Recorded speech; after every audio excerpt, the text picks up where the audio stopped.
Welcome back, everyone. This is the FloTrack podcast. I'm Kevin Sully, joined by Gordon Mack. FloTrack podcast at gmail.com as our email address. You can listen wherever you find audio podcast or watch live on YouTube. Subscribe to the FloTrack podcast YouTube channel, where I've been told, Gordon, that people have flipped. They used to be anti-Gordon, and now they're anti-Kevin. I don't know what I did. To paraphrase you, what did I do? How was your weekend? I don't know what you did, but how was your weekend? It was good. It was good. It's still going. Still going? It is. Yeah, today's Labor Day. Do you have exciting Labor Day plans? My plans, I only have one kid with me this weekend, which has been great because if you go from 3 kids down to one kid, it's like taking ankle weights off where you were running before, or maybe going from altitude down to sea level, especially when the kid that you're with is the oldest of the group. So it's been fun. We've been hanging out. I've been letting him stay up late, watch a lot of sports together. It's been terrific. How about you? Been good. Did you watch the Florida State Notre Dame football game? Did you watch I college did. football in general? That was fun. I watched that game, and then I watched part of Wisconsin and Penn State on Saturday. I watched the men's national team game, part of that, U.S. versus Canada. No love lost between those two. It was kind of funny. They're getting all chippy. I was like, it's Canada. Like, why? They're all nice. Like, that was weird. They're Yeah, pushing and shoving and talking trash. It was a weird dynamic there. So yeah. I started binge watching a Netflix show called Clickbait, and don't tell me how it ends, but it's a good bingey show. I watched like 6 episodes in a row, only 2 left. So Clickbait is my suggestion if you need something to do this Labor Day holiday. Watch Clickbait. But enough of that. Let's talk about track. We had 2 track meets this past weekend. It was pretty cool. They weren't Diamond Leagues, but we had one live on FloTrack, and there was another one that was in Italy. What do you want to talk about first? Talk about Shelly-Ann back at it again on the track. yeah, Shelly-Ann back at it again. We didn't see her in one of the Diamond Leagues, Brussels, but we knew her season wasn't over. Comes back in this Continental Tour and lays down a 1081. Looked very comfortable. It's the gap between her and everybody else when Thompson Hurrah and Jackson isn't in the race is just large. It's incredible just how big of a gap it is. And you can say the same thing, when Thompson Hurrah doesn't have Fraser Price in the race. Although even when she had Fraser Price in the race on a couple occasions this year, she was able to get a fairly significant win. But the thing that jumped out just watching this race was just the ease with which she did it. It just completely blew away the field the last 50 meters. And it's a pretty not that weak of a field, right? Like it doesn't have Thompson Hurrah, doesn't have some of the big names, but this was a solid field for a non-Diamond League race, and she just destroyed everybody. Yeah, it's interesting seeing how these athletes are able to just put on race after race after race. Like they have, there are obviously notable athletes who've kind of shut it down early. Maybe done just one race at pre and then shut it down. But Shelly-Ann and Elaine Thompson have just like treated it like it's that the Olympics was just like a prequel to their actual season, and they've been running very often, more often than I would expect. I mean, you look at Shelly-Ann's season post Olympics, she's already run three 100 meters, like in such a short time, like from August 21st to September 5th. So in like 14, 20-day span, 15-day span, she's already run 3 100s. Some people only think about Usain Bolt era when he's only running like 100 every 2 months. You look at her yearly marks, and the only time she was above 11 seconds in the 100 was that horrible weather day in Gateshead when she had to run heats and then finals, and ran 11.6 and then 11.5 and into a -4 and then into a -3. But since then, 1084, is that 1063, 1097, 1084, 71, 82, 84, 73, 74, 73, 60, and then 81. So just ridiculously lights out season. Yeah, you brought up a good point. Like the Olympics were really just part of the story here when you look at what they've done post Olympics. And I know you've been digging up those stats most times under 45 seconds for the men in the 400, but I bet you could compile a pretty narrow list of how many times Fraser Price has gone sub 1085. I guess if you want to put the line right there this year. I I'm gonna mean, do that's just sub it's 1090 remarkable. is a better line. Do sub Okay. 1090. I wanted to make it more exclusive, but that's okay. You can let more people into your group. That's fine. I'm gonna figure that out right now. While you talk, I'm slowly gonna see how many women have broken 1090 in one season because The Shelly-Ann's done a maximum. few times. Yeah, and like I said, when you run 1080 after running 1060, the tendency is to be like, oh, okay, that was solid, that was fine, but nothing to write home about. But just as when Thompson Hurrah ran that 10.7 without Fraser Price, because she had run 10.5, we shrug our shoulders. But that level of consistency is just not.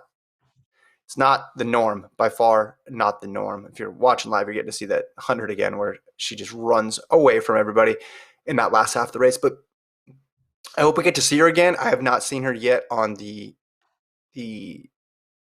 Diamond League final start list in Zurich in the 100. There's 7 women listed, not 8. I noticed that, and Thompson Hurrah is in it, but Fraser Price is not. It would be great to see them one more time. I don't know if she said anything post race about her season and whether or not this was it. I hope we get to see it just one more time, because right now there are 7 women in there and Fraser Price is not one of them. Gordon, do you have the answer to the question? Yeah, I'm trying. Yeah, I'm trying to figure it out. Hold on, give me one more second. But yeah, it's while I figure this out. Why isn't Shelly-Ann and are they now dodging each other after us talking so happily about them, like running at each other race after race? Now it just seems Yeah. like, do we see the last of Fraser Price and Thompson in 2021? I hope not, because we were very glowing in our praise that one episode, and then since then they didn't race. I hope I didn't jinx it, because it was tremendous. You look here at the head to head this year, or sorry, head to head all time here in the 100. They've met 12 times, but we have 6 of those coming in 2021. But the last couple we haven't seen them race each other. And if we don't see them in Zurich, that would be a disappointment just after the standard they've set. Again, if you judge them against history, still bears out. That's solid that we got to see the best 2 compete that frequently against each other, and 2 of the best 3 all time. But yeah, now I'm greedy. I want to see it one more time this year in 2021. I mean, we were very high on this rivalry. I thought it was a fun turn of events when Fraser Price finally got the win over Thompson Hurrah late in the season there, and I thought, okay, this is going to be interesting. They combined for the first race with 2 women in the 10.6s, just making history all over the place, and multiple ways to make history, right? We're obviously looking at world record as being a possibility now, which we didn't think was the case going into the season.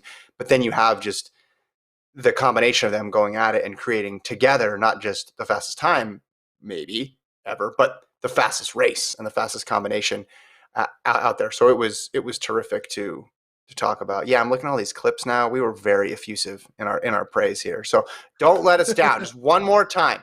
Please, one more time.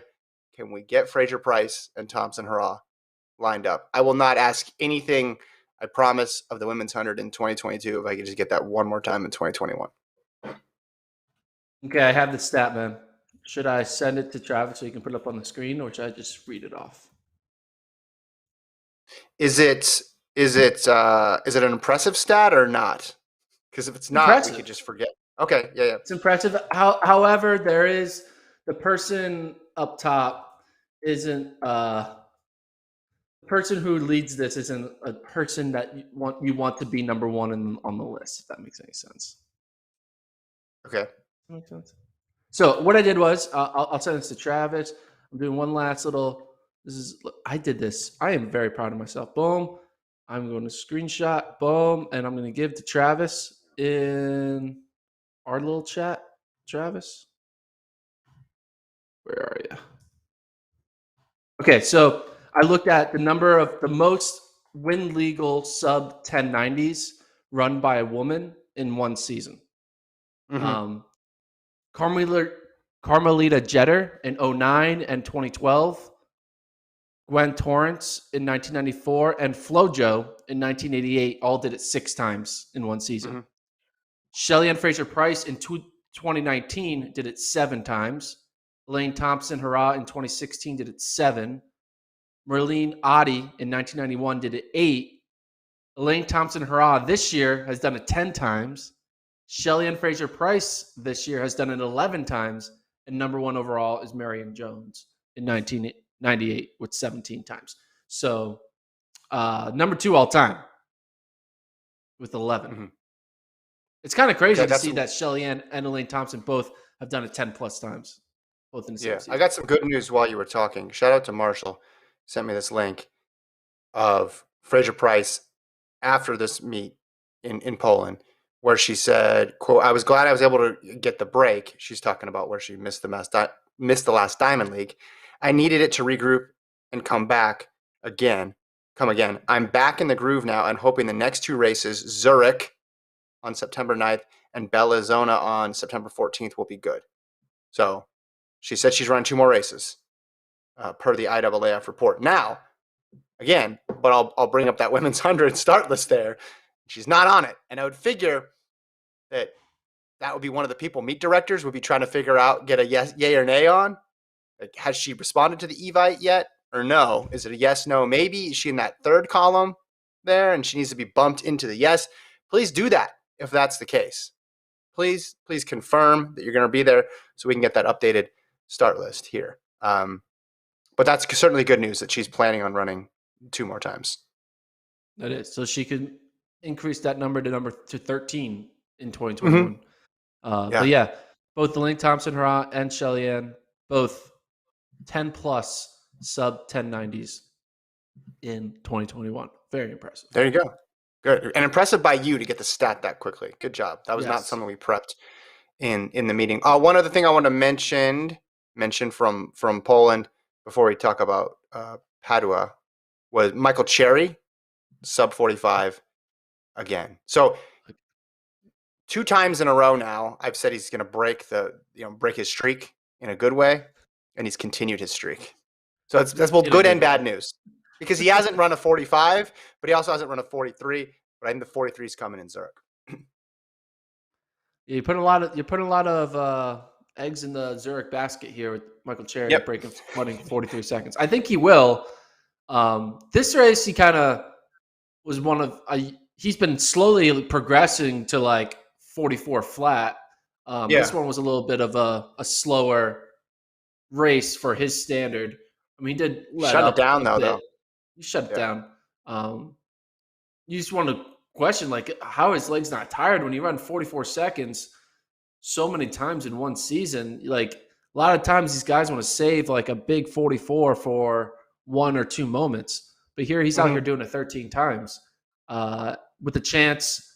If he runs, obviously he'll run the Diamond League final, run 44 at least there. That'll get him up to 14, which will put him top 3 all time. Right now, Roberto Hernandez in 1990 did it 16 times. Jeremy Warner did it 15 times in 2008.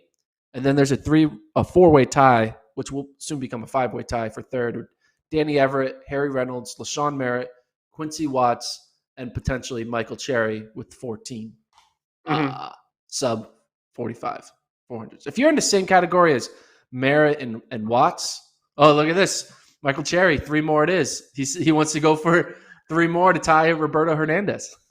There you go. You're influencing the racing decisions here, which is a scary thing. Yeah, I'm looking at Roberto Hernandez's 1990, and they were all in the 44s. He ran, his PB was 44:14 that year. That was his fastest of those 16. I think the way he's able to continue so long on this, well, number one, I just think he's got the experience at this point. but also you just saw how he managed that race. He was in really good position with 100 to go and ran it like a heat of a championship race. He didn't go all the way through the last 50s. He's just saving little bits and pieces where he can. Now, you remember the last Diamond League when he ran that 44 low, it was a little bit of an opposite dynamic. Chronic James was in that race, so it was a tougher field, but he was behind with 100 to go and then put on the jet. So he's measuring his efforts perfectly in order to get these wins and get these solid times out there. It's just a question of, does he have that little bit extra in Zurich to shave off those hundreds to get to 43? And I think he does, and I think he will. What do you think is more likely to happen? Him running 3 more 44 seconds, or him winning the Diamond League? Probably 3 more 44s, but I think he can win the Diamond League. I think, like, when you look at, we could talk about this later when we dive into it, but who's the most motivated? Because I think that matters at this point of the season. Who's the most motivated to keep going? And you look at that Diamond League final there, that's his U.S. championships for next year. Yeah, get it, and then you don't need to worry about all the anxiety and stress that comes along with trials. He don't even need to run the 400. He just needs to show up at the meet. He could become the latest 400-meter runner to run the 100. That's a great incentive because we're heading to a world where in 2024, no American 400-meter runners run the 400. Everybody runs the 100. They might even cancel the event at a certain point. There might be no 400-meter runners left, and Michael Cherry could do that and get in the 400 for World Championships if he wins this Diamond League final. So I think he can do both, but I just think he's so locked in at 44. It's like, I'm not going to bet on it. Now, was that stat? The stat is most sub 45s in a year, right? So he'll get credit if he runs a 43. Yeah. Okay, good. Yeah, credit. Because that would be a weird thing to punish him for. Like he runs 43.8, and you're like, nope, sorry. No. That's most sub 45s. So if people are at 43 seconds, that counts. Yeah. All right. Cool. All right, let's go over to Italy, Padua. So we had a women's 100 there featuring Sha'Carri Richardson, who was runner-up to Javian Oliver. They both ran 11:19 into a minus 1.0. Candace Hill was third, English Garner fourth, Brandon Williams fifth, Desiree Bryant sixth. So I guess my question to you is, after Pre, she said only place up from ninth is up. We saw what she did in the 200 in Brussels. This result, where she essentially ties, runs even with Oliver, who made the U.S. team this year, do you think this qualifies as a step up from what we saw in Brussels when she finished fourth in that 200? No. I mean, this is an 11.11 if it had no wind. It's not. It's 11.11 with 0 wind. She ran 11:19, but 11. The only reason her places are going up is because the field is going down. Like the field competition is. Oliver's solid though. Oliver made the team. Like she's been solid. She lost again. She lost to her. Yeah. But like my main thing is like, right now she's still running 9th place quality race runs, in my opinion. Like following up her 11:14 9th with an 11:19, which is really an 11:11, and her 20.4 or 5 in 22.4 or 5 in the 200. She's the same as she was at Pre, in my opinion. She hasn't really improved. Have you thought? I mean, it's been like more low key. Like it's not as because there's It's kind of like, oh, it's happening in a smaller meet in Europe, and like people are kind of stepping off the gas of Sha'Carri is going to dominate, and people are kind of letting her just kind of jog throughout the rest of the season. But she's not in the Sha'Carri of running a 10.7 consistently or 10.8. She is still that Sha'Carri that got 9th, in my opinion. I think it's a little bit step forward. I know the time was not fast, but there's more to it than the wind, right? The weather, the conditions, all the other parts factor in. I just think she held it together through the race, at least, right? Like at Pre, I think what you're saying is basically she could have run equivalent performance at pre if she pushed all the way through and finished it, right? Then so this isn't showing us anything else. But I think the fact that she's at least coming out with a solid effort is something, and Oliver's a solid runner. But you're right from the perspective of this is not June Richardson, this is not May Richardson, this is not April Richardson. This is a different athlete. But the weird setup with the season and her having the suspension and coming back obviously has impacted her greatly. But yeah, I guess it's not the okay, boom, 100% she's back. But see, I don't think, as I mentioned last time, I don't think we're going to get that until there's a complete reset on the year. Yeah. Because I think the trajectory is set at this point, and we know kind of where the ceiling is at this point. It's just hard to reverse course this late in a season in a year with this many things going on. So I think we'll see it. So I guess it's positive in terms of, hey, she's still competitive. She's running the same time as one of the other best women in the year, or in her country, excuse me. The problem is, again, the Fraser Prices and the Thompson Haras of the world are doing 10-7s, 10-6s, 10-5s frequently, so it makes it tough. She did get an endorsement from Usain Bolt, which I think is cool. Usain Right? Bolt said, "I like her energy. She brings spice to track and field." Yeah, and I mean, Where Bolt did he would say would this? Is this the full quote? yeah. It says she does get people talking about track and field. So for me, that's something I personally feel is good for the sport, because track and field is not the biggest sport in the world that people actually go, you know what? Let's go watch track and field. That's a good quote by Bolt. You know what? Let's go watch track and field. We should make shirts with that on it. If Lincoln was still here, he'd have a shirt made up like by Wednesday with that quote on it. So for me, this is Bolt again. If they're talking about it basically because she's high energy and vibes, then for me, I'm okay with it. I think he sums it up pretty well there.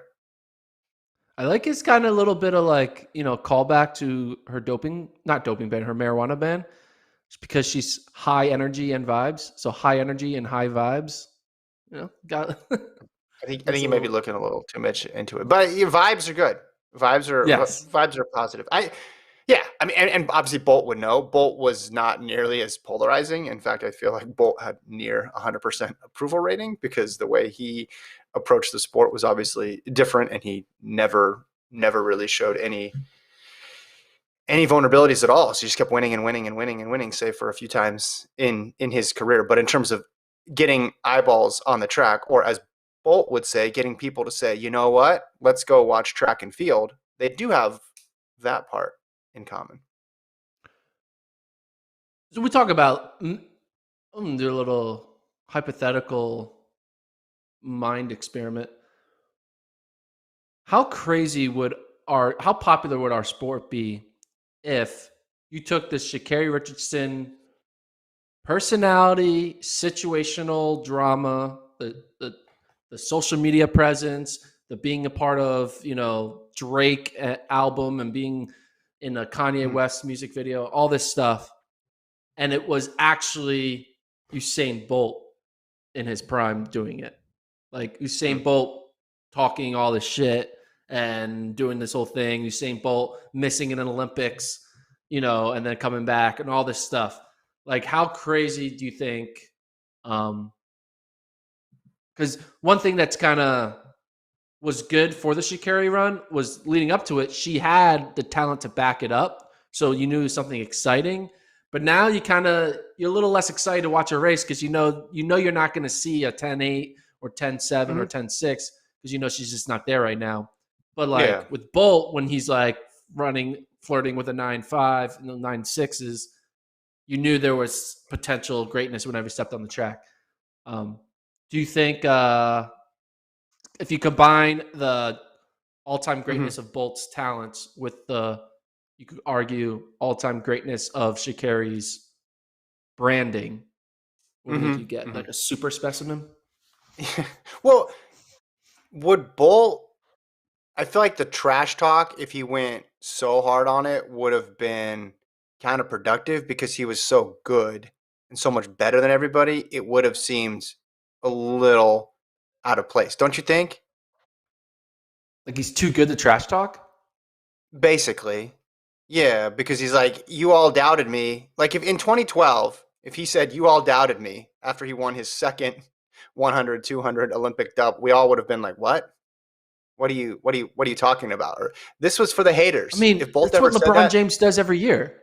He thinks people are doubting him every year. but he loses more, and a part of that's the nature of his sport. He actually loses. Bolt, other than an 11 and then that last run, like didn't lose, and even in the regular season, he had very, very, very, very few losses. I just think part of his persona, part of the thing that people were attracted to was he transcended the sport and he did the fun stuff and he was charismatic and he would try to pick his spots in terms of talking trash, but he would really need to work hard to kind of find motivate. Like they'd have to dig out world relays clips of like Ryan Bailey celebrating ahead of him. And anytime you're using like the world relays as a basis for trash talk, it's not really that significant. But he would have needed a foil. I think he would have needed somebody else to go that route. I think. Yeah, like you see, like you're saying, his dominance was kind of his own worst enemy for Well, popularity because he was too good. it made it made him popular in one sense, but in another sense, it made it more.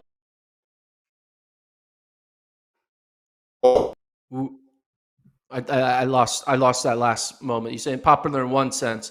Why don't you refresh your browser, Kevin, and then you come back in because you're a little choppy. Yeah, we'll take a commercial break right after this. Take a Kevin commercial break. explains why Usain Bolt is better than Gordon. So now it's just me. Here's my water I'm drinking. It's classic tap water, but I got this little bottle from Louisville during the NCAA cross country championships in 2015, and I haven't lost it yet. So anyway, you're back, and your connection's better. Thank you. So as I was saying, Usain Bolt, good. Usain Bolt, good. We'll have more at the top of the hour. No, all I'm saying is everybody has to do like the way to maximize everybody's public appeal, I think, is unique. Not everybody has the same path to doing it. For her, this is getting her a lot of attention. For Bolt, it almost felt like he was maxed out, and I think something like that, I don't know if it would have made that big of a difference just because, as I said, I saw him more as a transcendent figure. Like, no, this is interesting about Bolt. Did Americans cheer against Bolt? Not really. No. And when the Olympics were on and non-track fans were watching it, because I think track fans obviously appreciated it and were in awe of it, but non-track fans who tuned in the Olympics to root for the USA, I don't think any of them were mad when Bolt won because there was just no question that Bolt was the best. And they also knew Bolt and they didn't know any of the Americans. So he had, like I said, almost universal approval rating. So it's very different in terms of how he brought eyeballs versus how Richardson is bringing eyeballs to the sport. Maybe that's a sign of the times, but I think it's also just a sign of the personality differences of the two athletes. Agreed. Should we talk All right. about Diamond League coming up? Oh no, one more race. Michael Norman. Yeah, so Michael Norman ran in Italy as well, 997. So he ended the year with 3 sub-10s in a row here, and he beat Bracey, beat Baker, beat Gatlin. I don't know if this is enough to make him have a tough decision about what to do next year. And it's a bummer that he's shutting down a season. I would like to see him try to run another quarter now that he's reeled off 3 sub-10s in the 100. But he's right in that weird middle ground, I feel like, Gordon, right? He's good enough. He's done enough in the 100 where you'd be curious about him in that event and the 200.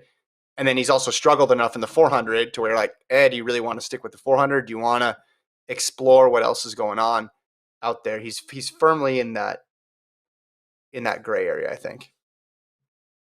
Yeah, I think the question for him, like, I wonder how much of an influence what Fred Kerley has done is going to impact him at all.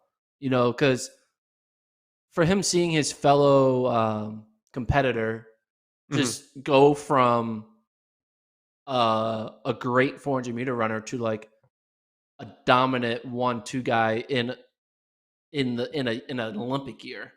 Mm-hmm. I wonder if he's thinking like, hey, I can do that, or maybe Fred is showing, hey, it's possible to like get into that realm. You don't have to be a 60-meter, 100-meter guy from age 16 in order to become a great 100-meter runner. It is possible late in a career or mid-career to kind of transition to a different event if you have that raw talent. And you know, Norman has the raw talent. He's run 43 seconds. He's run 9.8 in a race. So it's not like it's impossible to do these things.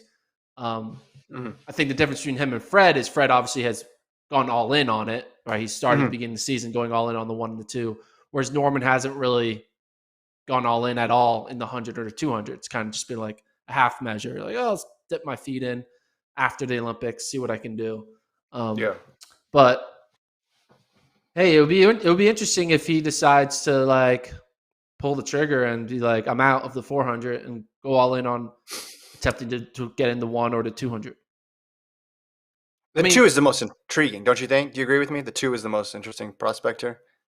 Yeah, I feel like his 200 would be his most likely pathway to success on the global level. Because he has, 19.7 is a no joke time. He ran in 2019, and he's beaten Noah Lyles head to head in a 200. So, and if Noah Lyles is like the standard, right? He's a 19.5 guy. So if you're in the category with Noah, you know you're going to be in the category of potential medaling, you know. So I think if the 200 for the US looked like the 400 does for the US in terms of competition, I think it would be a no-brainer for him to put his focus there. But the problem is the 200 is so good with Lyles, Kerley, Bednarik, Knighton that it makes qualifying really difficult. Now they'll have an extra spot next year because Noah's got the bye, so he just need to figure out a way to get into that group. And then internationally, you would throw in DeGrasse there, but I'm interested how he can have pretty solid performances across the board in the 100, like outperform what we thought he was capable of and beat some really quality people, and then still struggle in the quarter. And maybe it's just because, hey, post Olympics, it's harder to get a gauge on things. And yeah, he didn't run well in the Olympics in the 400, but he still was 5th in the world. And maybe 5th in the world would be his ceiling in the 100 too. Maybe we're just overrating these 100-meter performances because we're just thinking about what's possible. Oh, and this is only his 3rd race doing it, his 4th race doing it. Look at how much better he could get. Maybe he's kind of set in that spot, but it is interesting both with him and Kerley, just how smooth the transition felt. And they're both, and I get why they didn't do it really in college because you're focused on team points and stuff, but it is interesting that you become a pro and you're like, all right, I'm gonna do another event now. Like I'm really gonna drill down. And then you had all these years in college to try to experiment, and it was always just like 4x4, 400, 200, 4x4, 400, 200. I have a question for you. Did Michael Norman run at 100 at USC? That might be a dumb question. I don't know. I know he ran the 100 in high school. His first race as a college guy in indoor was a 200, but I'm not sure if he ran 100. There's nothing on his. No, he didn't. There's nothing on his. No, not on his T-first. He didn't run He ran a 4x1 leg a couple times. That was it. Here's a question for you.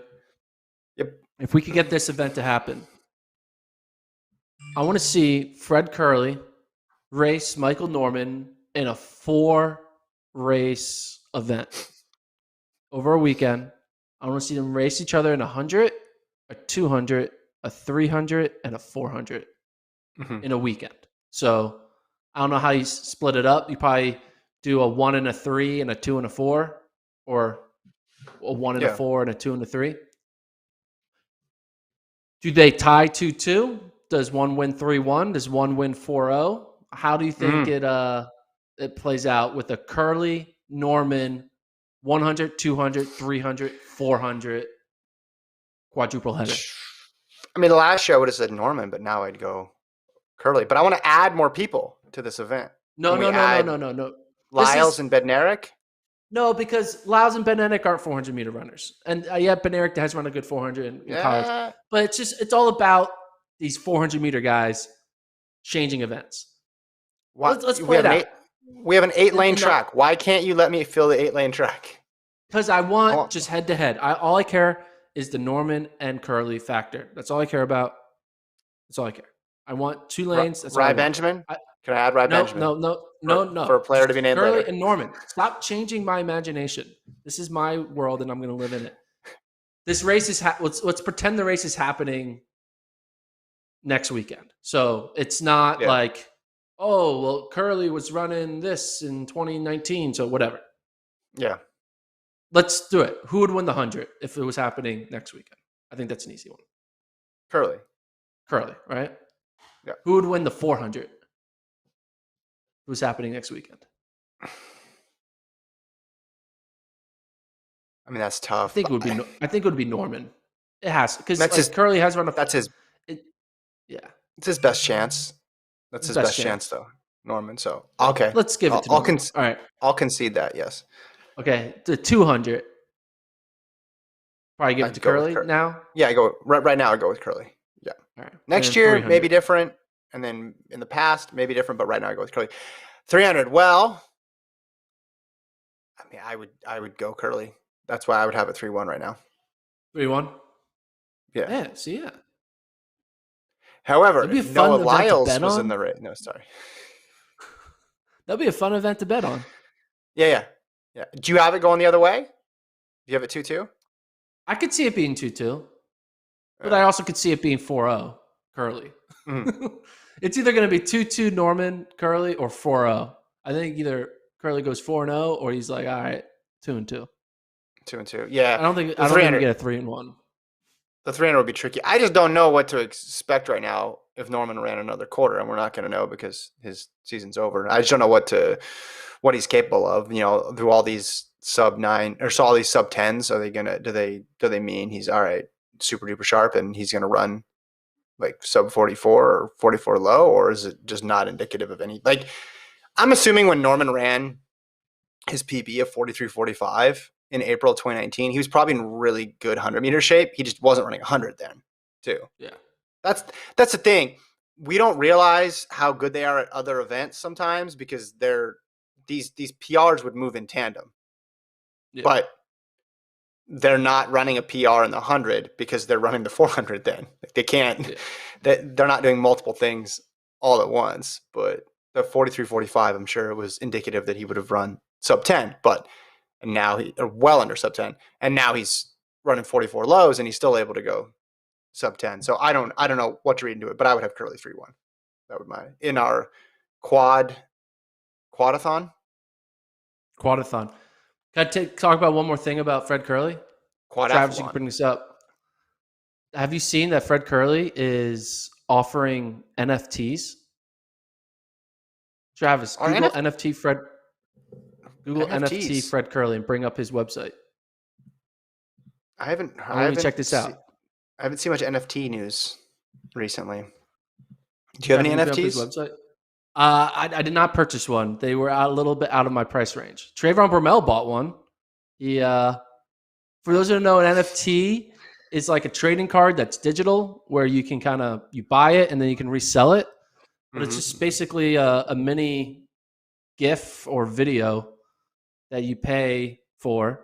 But Fred Kerley put up this whole website. I think it's kind of wild, like the pricing. Check out how expensive a Fred Kerley NFT is. Travis, can you bring up the website? I just want to show the people. No, just Google NFT Fred Kerley. It'll be the top thing. NFT Fred Kerley. The second link. Yeah. Boom. Okay, so check this out. So scroll down. Let's put this up on the screen. So you can buy his Phase 9 silver medal for $984. Not his actual silver medal. No, it's just a video of a silver medal. You can do his Phase 19 video card for $1,980. People are buying the Phase 42 card because it's only $42. Mm-hmm. But if you scroll all the way down, he's selling. Look, he's already preparing for a world record. He has the Say No More, which is a poster for $9,840. Let's do it. You want to go in, Travis Well, and Lincoln, Kevin? Let's go three Lincoln, ways and Lincoln, get. Lincoln would be the one to buy it because he lives in Taylor, Texas, so he would be the one to make the purchase. Aren't some of these things like, people are selling NFTs for millions of dollars? Am I correct on that? Yeah, or some people. Yeah, I Yeah. mean, So I don't understand the pricing. That's in general of any NFT. I don't get the pricing at all with any of this stuff. Didn't they sell like an image of the first tweet ever? I know there's yeah, a New York Times it's. writer that sold an article about NFTs and he donated the money to charity. And I think he made the first, it was like $500,000, like a picture of the article, basically. I think it's a way for people to show that they have money. Maybe it's like, hey, look at me. I wasted this money on a digital video that I can just look at by clicking on the URL. But I Yeah. can now Well, say I I didn't, own. It's a way to say you own a digital piece of content. yeah. That's the whole point. Did you ever look at that Top Shot stuff? Yeah, I mean, I was looking. Yeah, Same, when people were buying same these thing, right? random Yeah. digital, yeah, digital Yeah. basketball cards, basically. Yeah. But people would make jokes, right? So and so would miss a free throw and like, oh, let me get the top shot of Aaron Baines missing a free throw. It's like, but some of them were selling for just ridiculous amounts of money. So auction ends 27 days. So it's a lot of time. A Yeah, lot of time. A lot of time to get in there. All right. Do you want to talk about Zurich Diamond League final, which is going to be on Thursday? So we're going to do our Wednesday show at the regular time, and then Thursday we're going to be going at 3 p.m. Central after that meet, which is going to be a marathon affair. It's going to be 3 hours long. It actually starts on Wednesday with the 5,000 and then some field events as well. But then you go to Thursday and it's everything, every single event in the Diamond League, men and women, all the way through. So I wanted to run through just a few races today while we still have time. For sure, the 5,000s and let's try to get to all these. Let's start with 5,000. Do you want to do the 5,000 first? It's interesting let's because do we're it. running on that 500-meter out of the track facility. So that'll be unique. Jakob Ingebrigtsen is headlining the men's field there. He's going for the double. He's entered in both the 5,000 on Wednesday and then the 1,500 on Thursday. Solid field here. Selimon Barega, gold medalist in there. You also have Yomif Kajelka, Nicholas Kameli. I don't know, Gordon, who is going to be most impacted by the fact that this is not on a regular track. But I would guess it would favor people who are like, this is just a race. Like throughout the times, I don't need any of the markers. This is gonna be really confusing. Splits are gonna be really hard to figure out here. Let's just get out there and race. So obviously, I would say that Ingebrigtsen here is the solid favorite. Yeah, I don't recall remembering the design of the track, but what does the last 200 meters of the track look like?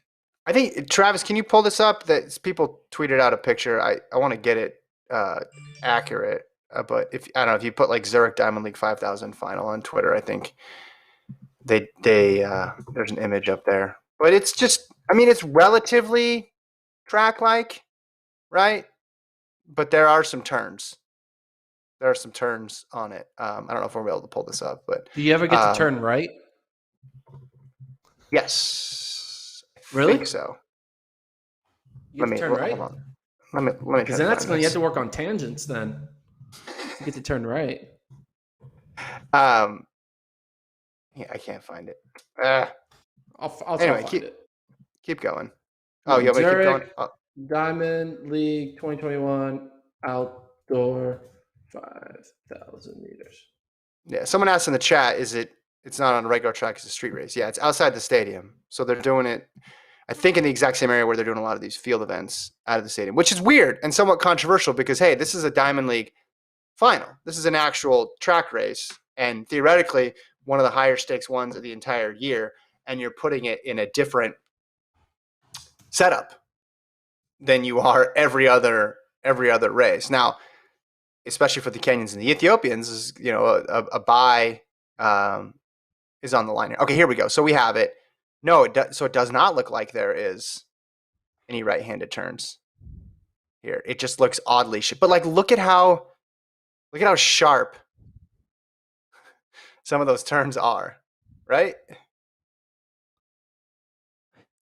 I wonder if there's going to be an opportunity in like if you look on this on 560 that meters. like behind the building where you're not going to be seen, and then that's your opportunity to do a little, extracurricular activity with your Yeah, yeah, competition. yeah. That's what I want to know, Mm-hmm. and turn into like kind of like a roller derby type situation. You know what I mean? Give them a bunch of helmets, some elbow I think pads, and they can start. I think they'll have cameras in there as well. So 560 meters. So it'll be, I don't know, doing the math here. How many laps would that be, Gordon? Like 9. 9.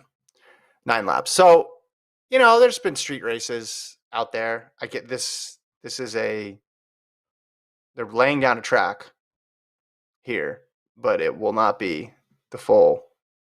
I mean, it will not be a regular race. What do you think about changing? Like, put aside all your thoughts on the Diamond League in general. What do you think about, hey, this is one of the most important races of the year, and we're changing the way it's conducted this dramatically? First of all, the way you opened up that sentence is not true. It is not one of the most important races of the year. No, theoretically it is. No, but okay, hold on. Stop for a second. Say, for example, you had 3 Americans in this race who were going for a wild card berth. It would be very important. Now, that's not actually happening, so you have to suspend disbelief a little bit. But, like, do you like it? Doesn't matter. You I hate like it? it. I don't. It doesn't. Okay. It doesn't bring any ounce of negativity to my brain. I just think Okay. it'll be interesting. Like, well, all right, it gets me one to watch it. I'll watch it. Mhm. Now, I don't think this is a way to like grow the sport and make it more popular because whoa, we did it on the street. Whoa, people are now interested in track and field. No, but the Diamond League is not. As I went on a 20-minute rant last week, Mhm. it's Mhm. not like a sacred cow that can't be manipulated because it's the athletes aren't like, you know, there's no like, will this count towards times? I don't think it will matter because everyone in the field will Right. be able to get Right. their marks wherever before or after. So I don't think that's Yeah. going to be a problem. Um, it would be interesting though if we see like an incredible fast time and then like we have to be like, Won't well, count. there's an Yeah. asterisk on it and all Yeah. this I mean, look at how craziness. long But that straightaway is, or those straightaways on both sides. That's going to be massive. Someone's going to mistime it, thinking it's just 100 meters to go, and yeah, then with about 50 meters to go, completely run out of gas. So I think Ingebrigtsen's going to win here. On the women's side, though, Jordan, we get to see Nian Saba again. See if she can continue her hot streak. Field is tough though. Again, right? She's got Obiri, she's got Ringurik, she's got Tay in there. So she's got people that are gonna push her. Do you think she's able to continue her dominance for one more week? yeah, she's gonna win, and I'm upset that I know I told Safana Hassan she needs to chill out and relax and go on vacation, but I want to see her race Nian Saba, right? Because right now the only one who we think can beat Nian Saba is Hassan, Yeah. and we had an opportunity for them to be in the same race, and they're not in the same race. Mm-hmm. So I'm a little bummed about this. Mm-hmm. I wanted that. I mean, no one else in this field has shown any like justification that they can beat Nian Saba. Like Nian Saba has beaten everyone in this race, that in this Mm-hmm. field. She's done it over a shorter distance. She's now done it over the 5K. It's game set match. This is I wish I could bet on this. I can make back my $277 I lost, and I can go all in on Yeah. Nian Saba. So you're confident in her on the 560-meter track to get it done. Yeah, yeah, yeah. Yeah. Same Because conditions for everyone. she's got a pretty wide portfolio here, right? The success in the 800, then she gets fifth in the 10K, then she does 2 mile at pre, 3,000, and now a 5,000 on a regular track, and now she's going to 5,000 on a 500 plus meter track here. She's doing a little bit. Everything's a little bit different each time, right? There's no two things are identical here.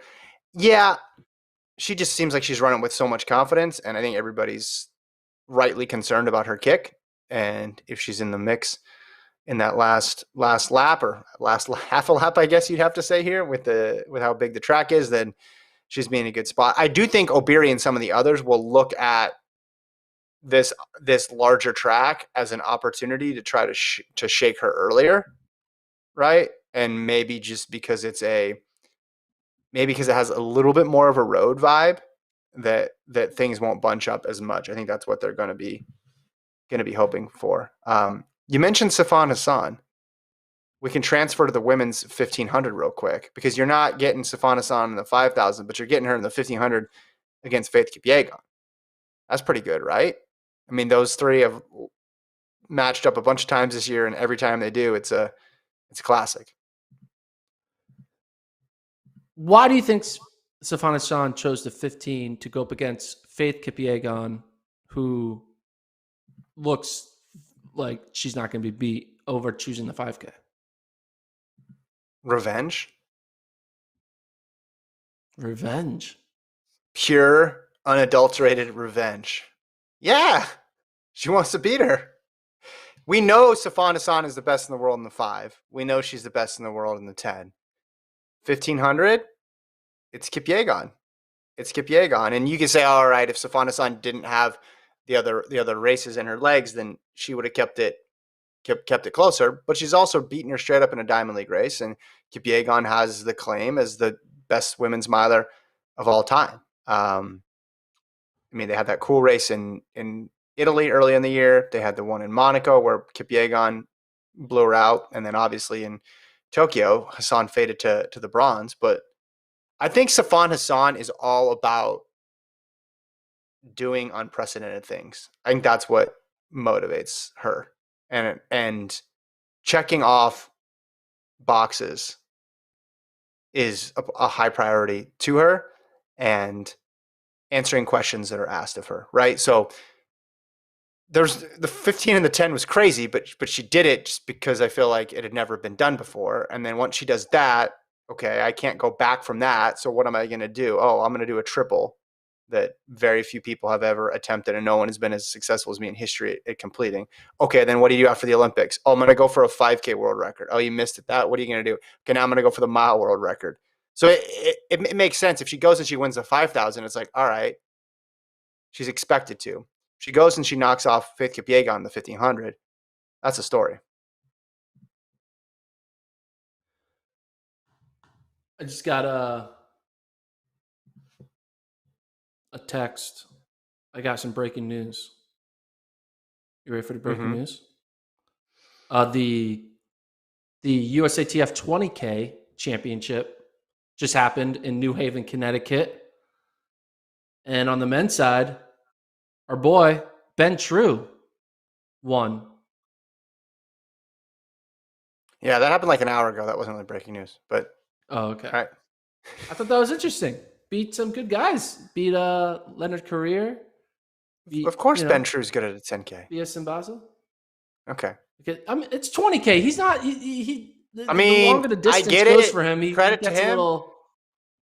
Good for him. Credit for him. Is that worth interrupting the Kipyegon Hassan? I thought when I heard breaking news, I was just like, I could grab my desk here. I was worried. I don't know if that was worth interrupting the Kipyegon Hassan segment for. Hassan in the 1500 all time, 9 to 8 the edge over Faith Kipyegon. So that's a great stat. So she's putting that on the line here. I mean, I'm with you. It's awesome.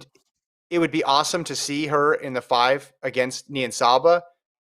But if she had to pick one, I like the 1500. If she had to pick one. Also, her picking the 1500 shows she's not scared. Like, yes, she knows she probably would win the 5K. So the fact that she's putting herself out there for another potential loss shows the type of mindset that she has, which is, I'm not going to dodge competition. And now that I look back on it, I'm kind of happy that she's not trying to do a 5K, then come back and do the 1500, because she doesn't need to be doubling and tripling and doing all this stuff anymore. She just needs to go out, run a race, win it or lose it, and then go home, and have a nice ice bath, and take a long, long vacation. Yeah. That's all we're asking.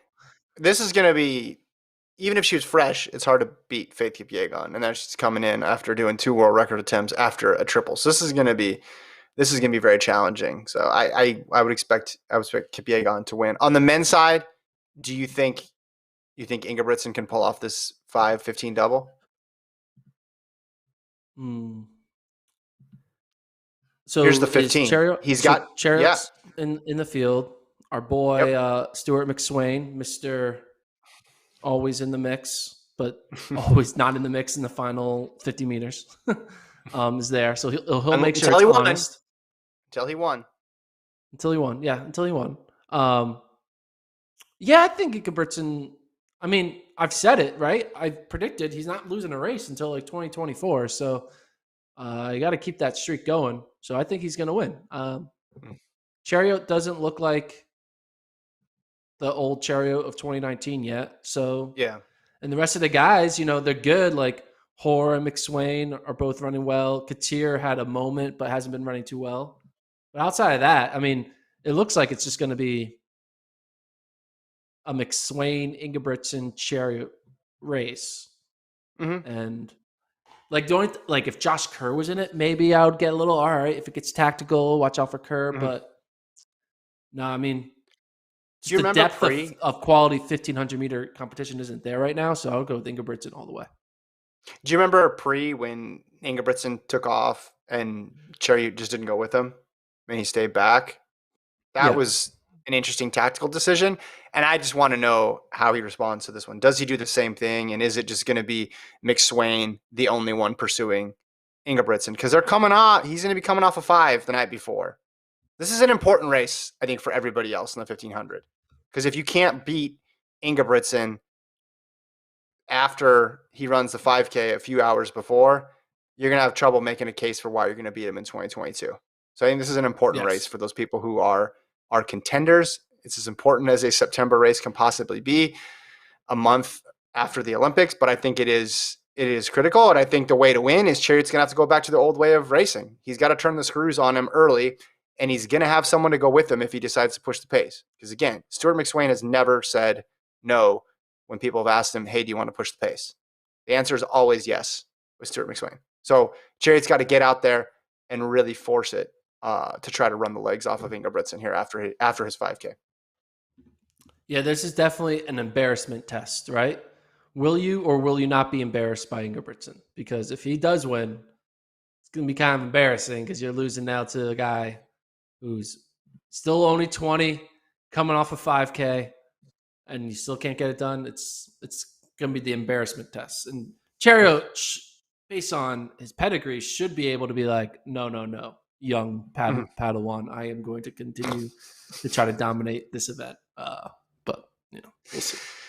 Yeah, I think, and again, I'm curious as much about how he runs as to the result, because he wasn't running with a ton of confidence at pre. It looked like he was content with that second pack, and Ingebrigtsen for a long time had been the guy in that second pack or the guy trying to chase Chariot, and we know their result all time 10-1 Chariot over Ingebrigtsen. So he's got to start another streak, and that's the 15. So you add the mile here, and it's 10-2. So Ingebrigtsen's on a 2-race win streak here. You famously said he's never going to lose to him again. In fact, you said Ingebrigtsen's never going to lose another race in his life. He's going to run. No, I didn't say that. I didn't say that. I said until like 2023, 2024. Gotcha. Until 2 years in the future that Gordon has not yet confirmed which one, 2023 or 2024, one of the two. Okay, before we go, I want to do the hundreds. Let's talk about the hundreds, and then we'll save everything else for Wednesday. Does that sound good? Yeah, let's do it. Sorry for interrupting the podcast with my New Haven 20K results. I didn't see Jenny Simpson. Did Jenny Simpson finish? I thought she was running Cherry Blossom. Oh, okay. I thought she was in this 20K. Okay. No. See, I don't even know. I'm not even paying attention the right way. I thought you'd be kind of big on the whole Northeast road racing scene, but apparently not. So we need to fix that. Men's 100 in the Diamond League final. We have Ronnie Baker. We have Fred Kerley. We have Trayvon Bromell. And we have Andre DeGrasse. You can see the full field right there on your screen. Gordon, this is going to be great because we've seen how sharp DeGrasse and Kerley have been post-Olympics. How do you think this race goes? Before we talk about how this race goes, How did a man who's run 10:15 and a man who's run 10:22 get in the Diamond League final? Did we have enough no's to where they just said, all right, you guys can go? Is that how that worked? I don't know, but like, isn't that kind of crazy? No, don't you think that's like, No, how that's did they very get in? crazy. That's not kind of crazy. That's very crazy. Are they holding lanes for home meet runners a little bit? Is that what's going I on? guess the That's Sylvan Wiki, because it's in Switzerland, he's like yeah. there, but oh, okay. I guess that guy, they went all the way down to the 14th person on the descending There you order go. list. And this guy, I'm not even going to attempt to pronounce his name, Abikun Udimyalislag, from a country that I don't know, SRI. Do you know what country that is? It should He be got Sri fit Lanka or Sri. Sri Hold Lanka. on. He got No, hold on. fourth place in June Diamond League 100, which is super random. I don't know how that happened, but this guy's in a in a Diamond League final. He only won.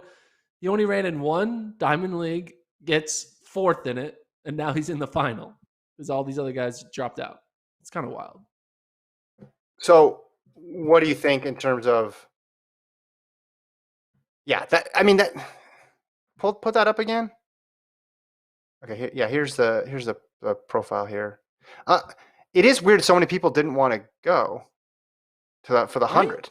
For the 100, that seems a bit strange. Hey, Okay. the Diamond And League's anyway, weird. All right, and back to let's preview the yeah, yeah, actual races, which will be like five guys. But I yeah, thought that was interesting. Anyway, yeah. So, I mean, you obviously have Kerley and DeGrasse both being incredible post Olympics, and then I think you gotta hold out a little bit of a shot for Bromell because he's looked better than he did in the Olympics, and he has the 9.7 from earlier in the year. Baker, we just mentioned earlier in the show, suffered that loss in Italy, so I would say it's between those three. yeah, I would agree with you. Baker's performance in Italy kind of takes him off my big board for potential winners. And Sabene kind of hasn't really been running too well post Olympics Mm-hmm. either. So yeah, Kerley, DeGrasse, and Bromell are the big three, in my opinion. And they all kind of, I would say, DeGrasse and Kerley have looked a little bit better than Bromell. Mm-hmm. So if I were betting odds, I would say the betting odds would put Kerley and DeGrasse probably even odds, Mm-hmm.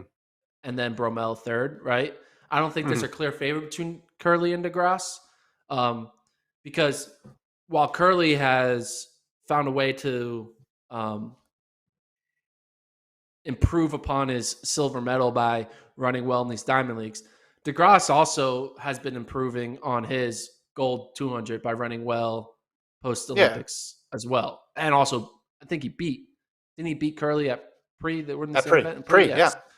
So you have to, based off of resume, you have to say it's DeGrasse favorite, Kerley 1B favorite, right? And Mm-hmm. then Bromell third. Mm-hmm. Yeah, that tracks. That tracks. I mean, DeGrasse, you can say he's in the best stretch of his career, coming off the gold and the silver performance the gold and the bronze in Tokyo, and then backing it up with the, albeit wind aided, but victory of a lot of big names at pre with the 9.74. So he's in a real good spot right now.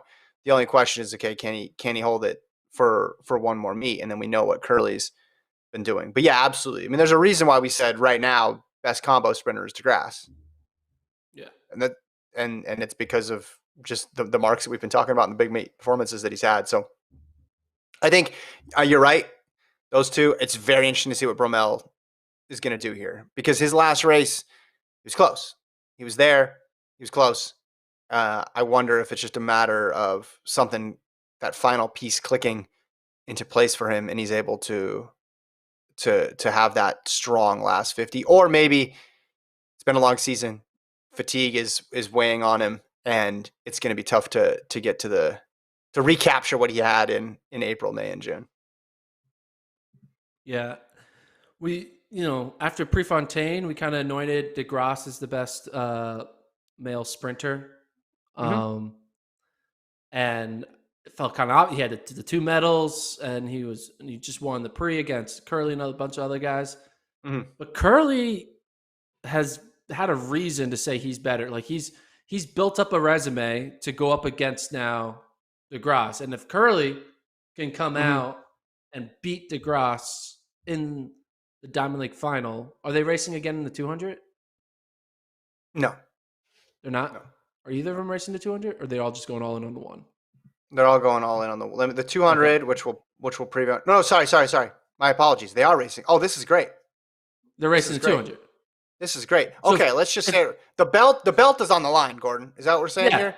The belt's belt is on the yeah. line in Zurich. Because if Here we Kerley go. goes out here and beats him back to back, I'm sorry. First of all, Jacobs of Italy, it's been good, but you let go of the throne by choosing not to run post Olympics. Mm-hmm. If this is basically we are seeing in one day the crowning of the best sprinter of 2021, whoever comes victorious. I think if it's a split, I think Mm-hmm. it will go to DeGrasse. Mm-hmm. If Fred Kerley wins both, it'll go to Kerley. I love it. Bednarik is probably in the 200. Is he in the 200 probably? He is, but not in the So 100. Bednarik probably can kind of ruin a bit of Fred Kerley's chance, because if Fred Kerley wins the 100, then beats DeGrasse but gets second in the 200, it's not going to Mm-hmm. feel as shining to Mm-hmm. have a back-to-back win. But we're going to know who the best sprinter in the world of 2021 will be. It's going to be either Fred Kerley or Andre DeGrasse, and we'll have two races kind of figure it out. And Mm-hmm. Kenny B could also go on and win the 200 and be like, hey guys, don't forget about me. Kenny B, I Well, got second in the two, if he drops something crazy in the 200 and those other two guys struggle, yeah, for sure. This is great. This is great. This is what we want to see. It's on the line here in Zurich, and that 200 again. We'll go more in depth on it on Wednesday. Bednarik, DeGrasse, Kerley. That's going to be awesome. That's going to be awesome there. Missing a couple people, but we're going to focus on who's there. It's going to be awesome. All right, women's 100, and then we'll leave it there. Women's 100. So, as we mentioned at the top, as of this recording, I'm refreshing right now. Shelly-Ann Fraser-Pryce is still not there. She said post her last race, she's going to run 2 more races, and one of them was going to be in Zurich. But right now, Thompson, Hurrah, Tolu, Oliver, Netta, Kambunji, Del Ponte, and Dina Asher-Smith. So as it stands right now, it's a rout, it's a runaway, it's a blowout for Elaine Thompson, Hurrah, and it'll just be about the clock. If Fraser-Pryce is there, the whole game changes. Should we do 2 virtual previews for this? Should we do let's do 2 scenarios. A scenario where it's just Elaine, and a scenario where it's Elaine and Shelly-Ann. Okay, so let's do the just Elaine scenario. The just Elaine scenario, 10:54, her season's best and her PB, and a number 2-time all-time. Are we going to see a 4 on the clock? Just her? I do not think we will see it with just her. I think it becomes really difficult, and I think we'll see something similar to what we saw in Brussels. Trivia question for you, Gordon. Fastest time? Oh, we lost you, Kevin. We lost you. You're going to have to refresh. Kevin, you got to refresh your... Yeah, we lost you. Refresh your browser. Right when he said fastest time, then you went out. In Zurich. Trivia. Hit me with the trivia. Wind legal. What do you think the fastest time in history is, women's 100? In Zurich? Yep. Is it 10:49? No, that was in Indianapolis. Come on, Gordon. What are you doing here? 10:40. I don't know. World record. 10:76. 10:76. Okay. So it's not fast, but not crazy fast. I'm just looking at the history here. So I don't think in scenario A, where Fraser-Pryce doesn't run, I don't think the world record is going to go down. I think we could see low 10.6 again, and I think we'll see a huge victory, but I don't see it going down. Do you disagree? No, I agree. Okay. Scenario two, I the think better we've had our scenario of chance. the two, I think which we had is our going to chance at be the world record. I don't think it's happening. I think it just after the pre just felt like the crescendo. Like you had the pre, right, and you had the Sha'Carri situation, you had the Jamaican 1-2-3 and running also extremely fast. And I think ever since pre, it's kind of just been like we're on well. Hold cruise on, control. I think we've been on but cruise Fraser Price control. ran faster after pre.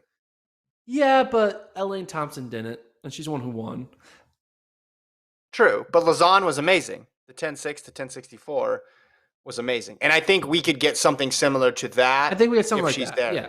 Yeah, and maybe they flip places this time, and it's Thompson Hara running 10.60, and it's Fraser Price running 10.64. But I think it's going to be really tough to equal a 10.5.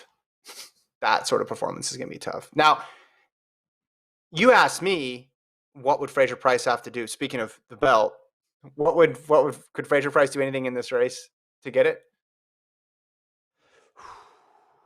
It's hard. The Bring up 2021 belt. The the 2021 belt, I 2021 should say. belt. Yeah, Travis, can you not bring up the 2021 performance lists where you include all biathlete in the 100? So this is only the 100-meter belt. That's what we're doing. Okay. When you look at this screenshot, it looks very even, right? Because it's literally every other athlete is yeah. is each other, right? It goes Elaine, then Shelly, Elaine, Shelly, Elaine, Shelly, Elaine, Sha'Carri, Elaine, Shelly, Shelly, Sha'Carri, Shelly. So Shelly has a bunch in that back half, right? Mm-hmm. Shelly-Ann has the 11 sub 1090s to Elaine's 10 sub 1090s. So obviously right now, the first name on the list is Elaine Thompson. So that is point Yeah. Elaine. I don't think we're going to see a faster time. So I think Elaine Thompson is going to be able to say, I had the fastest time of the year. Elaine is also going to be able to say, I won the Have the Olympic gold gold. medal, I which have is the where it gold ends medal. for So the me. fastest That's where time it ends. and the gold medal. What Shelly-Ann could have, though, is more faster times, like a Mm-hmm. faster top 5 average, which is good. That shows consistency. You're not just a flash in the Sure. pan. She can also show that she won more head to head, right? This year. Yeah. If you take out semifinals, think if she would have win this Diamond League Mm-hmm. and they would race one more time. So she could have potentially a head to head argument, a consistency argument. I think in order for Shelly-Ann, when more and more you think about it, in order for Shelly-Ann to have the 2021 throne, she needs to win this race and run 10:53. Just beat it by Mm-hmm. 0.01. Then I would say you have to I give the throne back to Shelly-Ann. I don't think that would even do it for me because Really? I put so much weight in the Olympics. I think she would need to do something ridiculous these last two races, She would need to run like a 10:49. 10, That's what you're saying. yeah, and then another 10.50 or something like that. Like that's where I would put the No. bar. Yeah, If she just runs I'm not. 10:49 once, that's done. No, She tied the world record. No, it's over.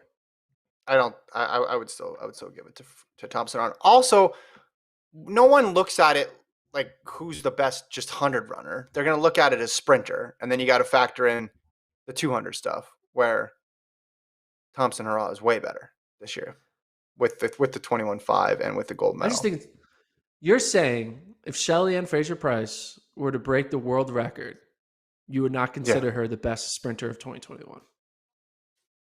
No, I would still have Thompson Hurrah. I still have Thompson Hurrah. That's wild.